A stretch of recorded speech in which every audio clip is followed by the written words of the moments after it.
Hi, good afternoon. It's Gene from maverickstar Observatory. As you can see, we have a green screen running in the background. We can change the images on that. It's not running at 4K resolution at the moment. That's because we're waiting now just for the camera to come. But I thought I'd press on with the OBS software and just get familiar with that, so we can change the images when we want to. As we're talking, just to give you a quick idea, we can flick from different images and we can talk about those. What this is all about is just slightly improving the content of these videos so that we can attract more people, because the topic that we talk about is probably less known by the majority of people on this planet. Probably less than 2% know about the actual Earth at this present time is going through a geomagnetic reversal.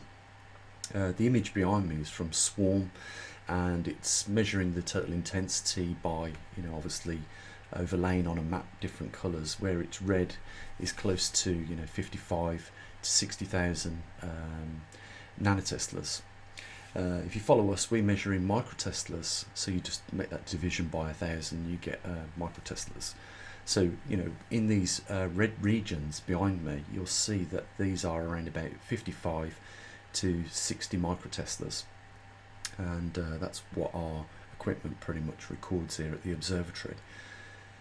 I think it's really important, and this is something we should have done a lot longer ago. We probably would have had more subscribers showing interest if the quality of the videos would have been better. And this is just after 1 week of, well, actually just after a couple of days of working with the green screen, and off and on throughout the week with OBS, the broadcasting software, learning all the different parameters. And it's like everything else, it's a big learning curve when you first start. I mean, for instance, if you downloaded the OBS software and wasn't familiar with it, and you started to look for something called a green screen, you'd never find it, because it's actually called a chroma-key, and that's what enables the software to pick out your image and transfer what other image you want on the background. And it doesn't have to be stills like what we're looking at. It could be audio as well, or video, or the both. So I'm hoping that we can nail some of the problems that we're experiencing, just these little teeny teething problems, like the graininess of the video and the image behind us. I think we can crack that with just making a few tweaks here and there on the chroma-key and getting a bit better lighting. I'm going to set up a temporary studio in our workshop where we build all the electronics, just so that once it's all set up, I don't have to keep making these adjustments. We can keep the room relatively dark and lit by the lighting that enables us to, when we want to do a video or a live broadcast, because that's something else I want to get into at a later date, doing live broadcasts so that I can interact with you guys as well. I know that that's an important thing that a lot of channels do, and it just helps a little bit more in the success of those channels. So there's a lot of things to do. I just wanted to give you a heads up on what we've been doing this week. We haven't been sitting around. It really is like everything else for me. I do find myself, I could do with, again, a couple of other people to help here with the editing of the video, setting up, the lighting, but for me, I'm having to teach myself all this, so it's going to slowly develop and hopefully get better and better. It was like the programming. I had to teach myself the programming, the electronics engineering. I don't know old qualifications in them. My qualifications are in management, supervisory, science, and it's natural sciences, so it covers quite a broad spectrum. Allows me as a qualified scientist to talk about areas such as biology, physics, chemistry, maths. The qualification I've got is quite good, so you benefit from a broad range of skills, as well as the ones that I've taught myself, like the OBS now coming into its own. And hopefully people will appreciate just a little bit more interesting videos that we're going to have. I mean, there's a lot of things we can apply this to. We don't just have to have the green screen running. We can split it up into lots of different frames, so we can talk about lots of different subjects, like volcanic eruptions. We can see them. We can have a look at some footage of the mid-Atlantic ridge around those hot smoking vents where, you know, some of the simplest bacteria life forms live on our planet, human water troughs and things like that, and you know, very few creatures live at those depths. You know, we can apply that as to what we could look for on other planets with active volcanoes, maybe behind, maybe underneath the ice, like on the moon Titan, where the planet's pretty much frozen, but it is suspected that under the ice there could be still volcanic activity, and you know, these volcanic vents might support life like they do here on the planet Earth. It's just you know, an immense arena that we can explore using, you know, OBS, and the idea is to improve, you know, the entertainment element of the videos for you guys, so it's not just you looking at a single image like you have done in the past and me talking about it endlessly for about 30 minutes.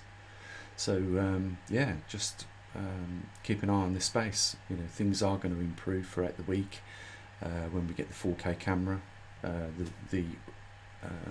You know, the video aspect of the video will improve. Hopefully the audio aspect has already improved, and I know the sync rate between the audio and the video should already be improving because we're using OBS broadcasting software now. The other good thing about this is I've configured it now to go and do a live stream, and I'm going to do that when we get all these other little areas tweaked up, and I know that there's going to be a lot of people interested in that because they'll want to, you know, ask questions, talk about certain things with me, and we can also have other people online, and perhaps down here in the screen somewhere we can have a little video of them talking as well. So it's just improving the interaction across the range.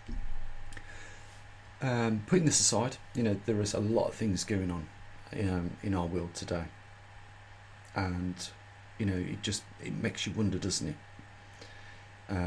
what next year is going to look like, and I'm quite anxious about that for a lot of reasons. You know, we're watching democracy just fall to bits in our world, and you know, this is one of the things that these group of scientists that come up with the doomsday clock were concerned about. You know, when democracy starts to decay, and we are definitely seeing this in you know, some of the biggest countries in our world, like Russia. You know, President Putin has been in power for nearly 30 years and is hoping to be in power for the next 12 at least, as far as I'm aware. And then we've got, you know, the elections that have taken place in the United States, and you know, it's clear that Donald Trump isn't going anywhere at the moment. And you know, I don't want to get into politics, but it does affect us. And you know, with the coronavirus, you know, these are the things and the topics that when we go into 2021 are going to be, you know, the things that are affecting us. Adding to that, you know, we're probably 2.8 years away now from reaching that 40-degree mark, where we will see over the northern hemisphere of our planet a pole reversal, perhaps, or at least that is the theory that we've, you know, been running with for, you know, some time on this channel. And it was based on scientific method. Some of you will recall the experiments that we did with relationship to the compass and the medium magnet. So, you know, we have got sometimes in the future for great cause of concern, I think. So I'm not going to let this video, you know, just be dominated by me rambling on. You know, I'm going to go away over the weekend, continue working and improving the video and audio quality of these videos that are going to be coming from next week. I reckon by the end of next week we'll have it all put together in a real good format. Until then, you know, we'll just do what we've got, and you know, we'll get back on the topic of looking at the science behind this great event that we're all part of at the moment, which is rare, guys. 500,000 years overdue. Volcanic activity reducing with regards to eruptions, as well as all the climate issues that we face, and all of this does affect us, even if we just consider one of the areas of where it is affecting us, and that is with the crop output of the world. And it's a subject that a lot of other channels talk about. So I'm going to leave it here. We are still, even though we are low on funds here, we are determined to make some more investment this week out of my own pocket. I really don't know where the money's going to come from. Maybe we'll get a few donations to help us, just tweak all these little things and improve, our operation here.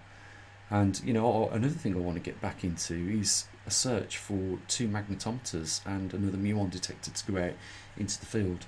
One in Russia, and the other one here in the mid-Atlantic ridge, hopefully in Brazil, South America. So, there's a lot of work, and there's just one person here really, as well as our superstars that are situated in the locations around the world like Arizona, Canada, Hong Kong and Perth and Gold Coast of Australia. So we are trying to still expand what we do, and that can only be achieved if we all work together. So there's a link down there, guys, in the description box if you want to help support what we do, and hopefully you do recognise the extra effort that is being put in, and want to step forward and support an observatory which is trying to be informative to you guys, the general public. So we'll leave it here. Have a great day, look after your loved ones, and I'll say what I usually do. Bye for now.